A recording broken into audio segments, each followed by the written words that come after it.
सियासी चौक में आज हम बात करेंगे हल्द्वानी के लोगों से। तमाम लोग आप देख रहे हैं यहाँ पर मौजूद हैं और इन सभी से हम सवाल पूछेंगे। ज्ञानव्यापी का गुस्सा क्या हल्द्वानी की वजह तो नहीं, साजिश की कट्टर कहानी क्या ज्ञानव्यापी से शुरू तो नहीं होती है? सबसे पहले सर आपसे जान लेते हैं। सर, ज्ञानव्यापी एक बड़ा मुद्दा चल रहा है जो यूपी के अंदर है और उसको सुना जा रहा है लगातार, तो ज्ञानव्यापी तो वजह नहीं हल्द्वानी में जो अभी देखने को मिला है?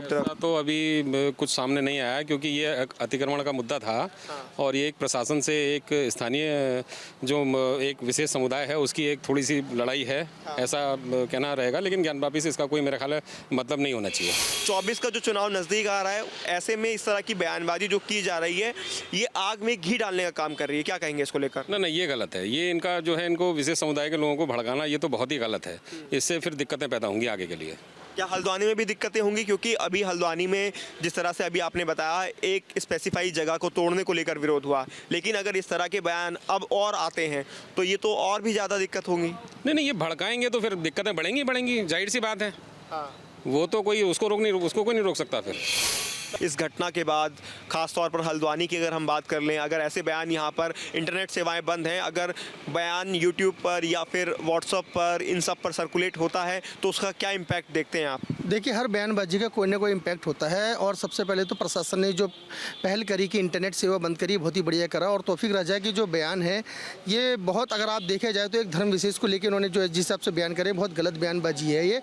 इससे भड़काव हो सकता है। अगर तौफीक राजा के बदले कोई हिंदू संगठन भी इस चीज़ की बयानबाजी करता तो हिंदू संगठन के लोग भड़कते, या कोई और संगठन करता तो उसके लिए बढ़ते।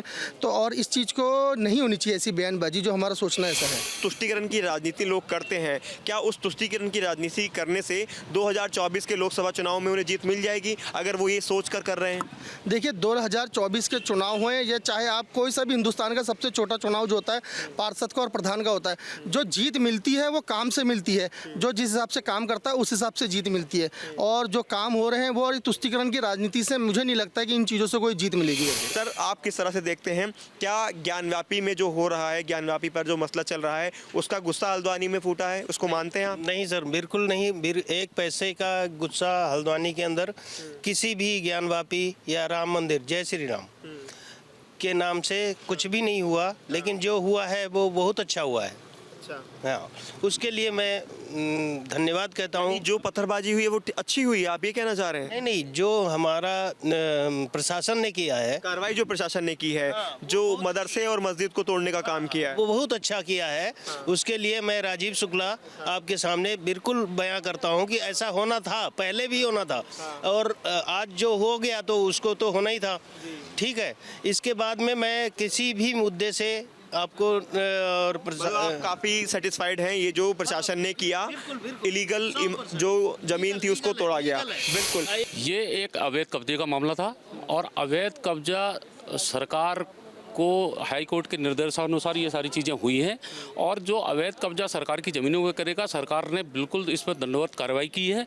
और कुछ अराजक तत्वों द्वारा जो ये किया गया है बहुत निंदनीय है, क्योंकि ये समाज को कतई बर्दाश्त नहीं है और ना ये हमारे संस्कारों में झलकता है। जिनने किया है वो संस्कार उनके दिख रहे हैं सामने। और दिमाग में अयोध्या भी कहीं ना कहीं रहा होगा, अयोध्या मुद्दा रहा हो या फिर ज्ञानव्यापी का मुद्दा रहा हो, उस मुद्दे को भी ध्यान में रखा गया और वो मुद्दा उनके दिमाग दिल में रह के उसके वो फूटा हो। हल्द्वानी में भी जब मस्जिद या वहाँ पर जो उसको गिराया गया हो। नहीं, कुछ ना कुछ भारी तत्वों का तो इसमें अंदेशा लगता है कि भारी तत्वों ने इनको भड़काया है।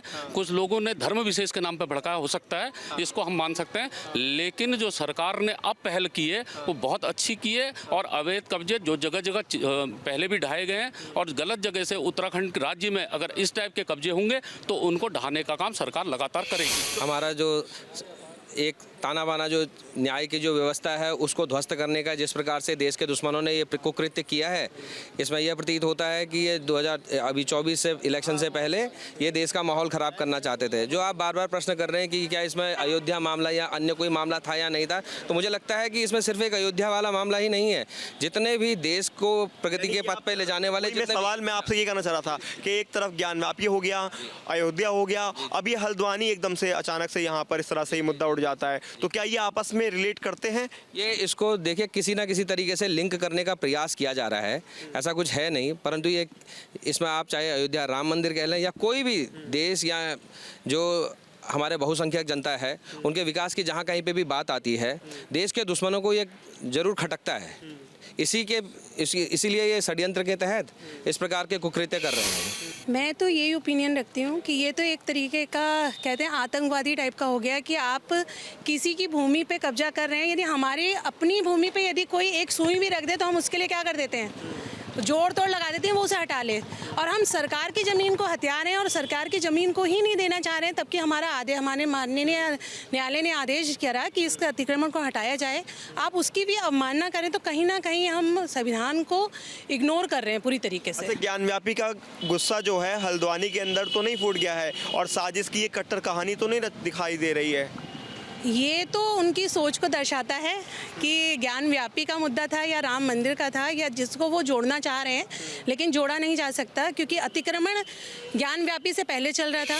सर इसमें तो हम ज्ञानव्यापी और अयोध्या मुद्दे और हल्द्वानी मुद्दे ये तीनों अलग हैं सर। हल्द्वानी का मुद्दा इसमें अलग है, ज्ञानव्यापी और अयोध्या का तो सर एक ही है, क्योंकि सभी अपने धर्म के प्रति सर लड़ाई लड़ता है, तो इसलिए हम भी अपने धर्म के प्रति लड़ाई लड़ रहे हैं। लेकिन आपस में जो ये भ्रष्टाचार की भावना आए हैं सर, ये गलत है, क्योंकि सुप्रीम कोर्ट ने अभी हल्द्वानी वाले उसको हटाने के लिए 10 दिन पहले उनको नोटिस दे दिया था, उसके बाद भी उन्होंने उस नोटिस की अवहेलना करी। सर, जो बयान दिया जा रहा है तौकीर की तरफ से मुसलमानों को भड़काने को लेकर और 24 के चुनाव को इफेक्ट करने को लेकर, किस तरह से देखते हैं आप? नहीं, तथाकथित रूप से वो नेता बनना चाहता है मुसलमानों का, जबकि ये ज्ञानवापी जो हमारा परिसर है ये भगवान शंकर का स्थान है और हिंदुओं का वो एक आदर्श भी रहा है और हिंदुओं का अधिकार है। तो इनके प्रति भाव डाल के वो उनका नेता बनना चाहता है, इसमें वो सफल नहीं हो पाएगा। अब मुस्लिम समाज इस बात को समझ चुका है। देखिए, भारत एक लोकतांत्रिक देश है और भारत जो है संविधान के हिसाब से ही चलेगा। किसी भी प्रकार से शरीयत या इन लोगों के अपने नियम कायदे के हिसाब से भारत नहीं चलेगा। तो के फिर बयान को किस तरह से देखते हैं आप? वो मुसलमानों को भड़काने का जो काम कर रहे हैं और लगातार बयानबाजी दे रहे हैं, वो भी 24 के चुनाव से पहले माहौल ख़राब करने की तो कोशिश की जा रही है कहीं ना कहीं। देखिए, ये लोग जो हैं ये देश का माहौल ख़राब करने के लिए इनकी एक सोची समझी साजिश होती है और सस्ती लोकप्रियता हासिल करने के लिए इनके ये हथकंडे होते हैं कि इनके समाज के लोग इनको जानें और इनको एक अपना लीडर जैसा समझें। आप हल्द्वानी का देखिए ना कि ये जो बिल्कुल नियोजित, कुल मिलाकर हम कहा जाए कि तुष्टिकरण की राजनीति से 24 की जीत तो मिलने वाली नहीं है। बिल्कुल नहीं मिलेगी ना तुष्टिकरण की राजनीति से 24 में जीत? बिल्कुल नहीं मिलेगी। नहीं, बिल्कुल नहीं। तो साफ है, तमाम लोगों से हमने बातचीत की सियासी चौक पर, जिन्होंने अपनी अपनी राय रखी और साफ तौर पर कहा कि तुष्टिकरण की राजनीति करने से 2024 के लोकसभा चुनाव में तो जीत मिलने वाली नहीं है। ज्ञानवापी मामले के बाद 2 जगह हिंसा देखने को मिली, हल्द्वानी और बरेली में। बरेली में जिस तरह से मौलाना तौकीर रजा ने तमाम लोगों को भड़काने की कोशिश की, क्या वाकई देश में अब यही चलेगा? तमाम सवालों पर जवाब लेने के लिए हम लोगों के पास पहुंचे। बरेली में जो हुआ, हल्द्वानी में जो हुआ, वो ज्ञानवापी का गुस्सा? नहीं, ज्ञानव्यापी का गुस्सा कतई नहीं था। ये तो वहाँ पर जो हल्द्वानी में हुआ, वहाँ पर सैकड़ों साल से मस्जिद बनी थी, मदरसे थे और तमाम लोगों के आवाज़ थे। इससे पहले भी जब कहा था सरकार ने, हल्द्वानी की सरकार ने, तो वहाँ पर लोग न्यायपालिका में गए, वहाँ से स्टे मिला रुकने के लिए। अगर इससे पहले भी सरकारें थी ना, तो जब आप किसी के साथ जुर्म ज्यादती करेंगे तो फिर कहीं तो बोलना ही पड़ेगा ना, बिना बोले तो काम चलेगा नहीं। तो आप कितना जुल्म करेंगे? आखिर एक सीमा होती है, सरहद होती है जुल्म की, कि आप एक तरफा कब तक फैसला करेंगे? हम लोग भी तो यहाँ के मालिया दूसरी आबादी है, लेकिन दूसरी आबादी का मतलब ये नहीं जितना हिंदुस्तान आपका उतना मेरा भी है। लेकिन आप बदले की भावना की कार्रवाई कब तक करेंगे? जहाँ तक आप मौलाना तौकीर रजा की बात कर रहे हैं, तो उन्होंने बुलाई थी मीटिंग, लेकिन वहाँ भड़काने की जो आप कह रहे हैं, तो भड़काने कोई मामले नहीं है। हिंसा हुई, वहाँ भी पथराव हुई। जब आप हमारे साथ जुल्म करो, कब तक चुप रहेंगे? नहीं चुप रहेंगे आप, बिल्कुल कतई नहीं चुप रहेंगे। अगर आप इस तरीके, भाई आपके ऊपर हम भरोसा करते हैं, आप न्यायपालिका सबके लिए है, जो न्यायपालिका की जिम्मेदारी बनती है, जब न्यायपालिका अपनी जिम्मेदारी से हट जाएगी तो फिर क्या होगा? अभी आप जहाँ का नाम ले रहे हैं, ज्ञानव्यापी की बात कर रहे हैं, 1 दिन रह जाता है जिला जज का रिटायरमेंट, 1 दिन पहले उसका फैसला दे दिया जाता है, जबकि उसमें 1 सप्ताह समय था, लेकिन नहीं ऐसा किया गया। तो आप हम कब तक बर्दाश्त करेंगे? आखिर हम भी तो यहाँ के बासिंदे हैं, हम कहीं दूसरी जगह तो है नहीं है। तो हमारे साथ जब तक इंसाफ चाहिए, इंसाफ क्यों नहीं होगा? नहीं होगा तो हल्द्वानी जैसी घटना, बरेली जैसी घटना होगी। देखिए, बरेली घटना और हल्द्वानी घटना के जिम्मेदार सबसे पहले प्रशासन है। एसडीएम है, डीएम है और ये गवर्नमेंट है। जब पहला ईंटा रखा गया तब आप कहाँ थे? जब पहली दीवार बनाई गई तब आप कहाँ थे? जब मंदिर बन जाता है, मस्जिद बन जाता है, झोपड़पट्टी बन जाता है, तब आप आते हैं अपना बुलडोज़र लेके। ये गलत है। आपको पहले ही दिन कार्रवाई करनी चाहिए था। जब वो बन जाता है, लोग उसमें पूजा करने लगते हैं, नमाज़ पढ़ने लगते हैं, घर में रहने लगता है लोग, तब आते हैं आप अपने बुलडोज़र जब इलेक्शन होता है, वरना आपकी बुलडोज़र बैठ जाती है तो गलत है ना। हम लोग हिंदुस्तान में रह रहे हैं, हिंदू मुस्लिम सिख ईसाई सब भाई भाई हैं, प्यार से रहते हैं, और दंगा देश को पीछे छोड़ देता है। देखिए, ये सरकार की जिम्मेदारी थी पहले से चुस्त दुरुस्त व्यवस्था रखनी चाहिए। सरकार यहाँ फेल है एक तरह से। सरकार की नैतिक जिम्मेदारी होती है, और एलआईयू के इंटेलिजेंस और कौन कौन से संस्थाएं हैं ये क्या कर रही थी? एलआईयू और इंटेलिजेंस उत्तर प्रदेश सरकार या भारत सरकार की क्या कर रही थी? उनको देखना चाहिए था कि ऐसा माहौल बन रहा तो तत्काल वहाँ जो है घेराबंदी करके उस पर रोक लगाना चाहिए था। और जो आप बता रहे हैं ज्ञान वापी का मामला अलग है। ज्ञान वापी से और ये बरेली की घटना और हल्द्वानी की घटना एकदम अलग है। आप उससे क्यों जोड़ते हैं? ज्ञान वापी जो है औरंगजेब ने शायद ऊपर का तोड़वा के जो है मस्जिद का रूप दे दिया था। जो ये एसआई का सर्वे रिपोर्ट आया है उसके माध्यम से लोग जो है वहाँ वो कर रहे हैं। लेकिन सरकार की नैतिक जिम्मेदारी है। कहता कि कोर्ट का फैसला नहीं मानेंगे। कोर्ट का फैसला पूरा भारतवर्ष मानता है, हिंदुस्तानी मानते हैं। कौन कहता कि नहीं मानते? मानते हैं, सारे लोग मानते हैं। कोर्ट को भी सख्त निर्देश देना चाहिए, सख्त निर्णय देना चाहिए। जैसे चंडीगढ़ में हुआ तो चंडीगढ़ में तत्काल वहाँ के जो महापौर का चुनाव था कैंसिल कर देना चाहिए था। लेकिन कोर्ट भी पता नहीं क्या है उसको ढील देती है, और कभी कभी कहते हैं फैसला सुरक्षित रख दिया गया। क्या मजबूरी है फैसला सुरक्षित रखने का? जब फैसला लिख दिया गया तो सुरक्षित करने का क्या सवाल है? 1 दिन या 2 दिन के बाद फैसला सुना दीजिए। तो कोर्ट को भी सख्त निर्णय लेना पड़ेगा। अभी 22 तारीख को मंदिर कंप्लीट हो गया है। शिक्षा, रोजगार, स्वास्थ्य, नौकरियां, महंगाई, सुरक्षा पे तो बात करनी नहीं थी। मंदिर के उद्घाटन का इंतजार हो रहा था।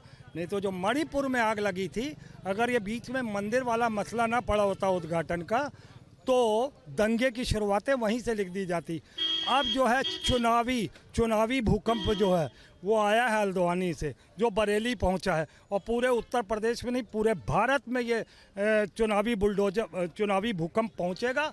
क्योंकि मैंने आपको बताया ना, ये मूलभूत सुविधाओं से दूर हैं। ये हिंदू मुस्लिम कराएंगे, सनातन कराएंगे, हिंदू खतरे में कराएंगे, छोटे बड़े को, बड़े छोटे को, जातियों को लड़ा कर सत्ता में आएंगे।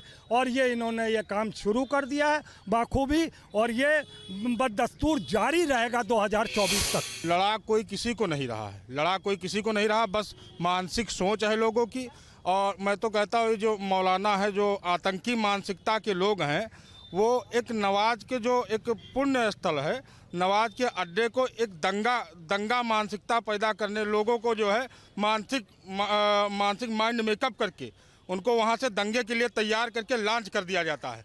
ठीक है, उसी की कार्यवाही है। और मैं तो कहता हूँ इस तरीके के लोग जो मानसिकता है उनके ऊपर निगरानी रखी जाए, और ऐसा कुछ होने वाला हो, क्योंकि ये जो मीटिंगें होती हैं ये गुप्त होती हैं, गुप्त रूप से होती हैं। मुसलमान सीधे साधे हैं, जैसे आतंकी माइंड मेकअप करके तैयार करके वहाँ जो है मानव बम बना के भेज दिए जाते हैं, वैसे ही उनको जो है लालच, प्रलोभन और धर्म का वो दिखा के इनको भड़का के दंगे के लिए लॉन्च कर दिया जाता है।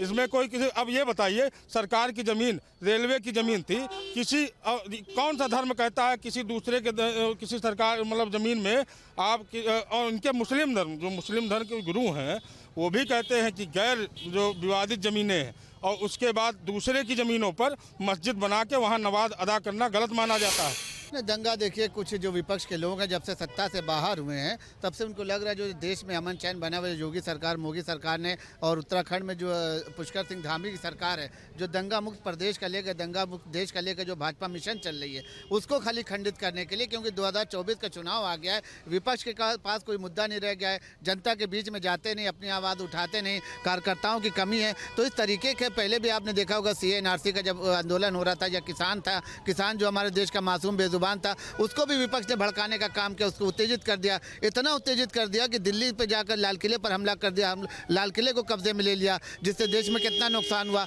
इस तरीके का काम जो विपक्ष के लोग जो है पुशअप करने का काम करते हैं, इनके पीछे एक साजिश होती है। इसी दल को लेकर जो है लगातार आरोप लगता है कि बांटने की कोशिश कर रहा है। कौन है वो दल? भाई सीधे जिम्मेदारी बनती है। अभी जैसे कह रहे भाजपा उसमें कांग्रेस के दमाद मुसलमान, मैं तो कह रहा हूँ आज की तारीख में आप लिस्टेड कर लीजिए, भारतीय जनता पार्टी से ज़्यादा मुस्लिम दमाद किसी पार्टी में है ही नहीं। पहले उनके खिलाफ आप करिए ना, क्यों नहीं कर रहे उनके खिलाफ कार्रवाई? भारतीय जनता पार्टी से ज़्यादा कोई मुस्लिम, आडवाणी से, मुरली मनोहर जोशी जैसे तमाम लिस्टेड के लिए कितने दामाद हैं, लेकिन आप पहले उनको तो टारगेट करिए ना, उनको नहीं टारगेट करेंगे। दामाद तो बना लेंगे, लेकिन मुसलमानों से बड़ी नफरत है, लेकिन दामाद बनाने में कोई नफरत नहीं होगी। मुसलमान भी इस देश का नागरिक, मुसलमानों से नहीं नफरत है, जो सिर्फ कट्टरता फैलाने की, जो सही बात नहीं कहना चाहते हैं देश के साथ जो सही चीज़ नहीं करना चाहते हैं, आज भी लोग उसी में कर रहे हैं, उसी में जी रहे हैं। जो क्या कोई किसी को इतिहास नहीं मालूम?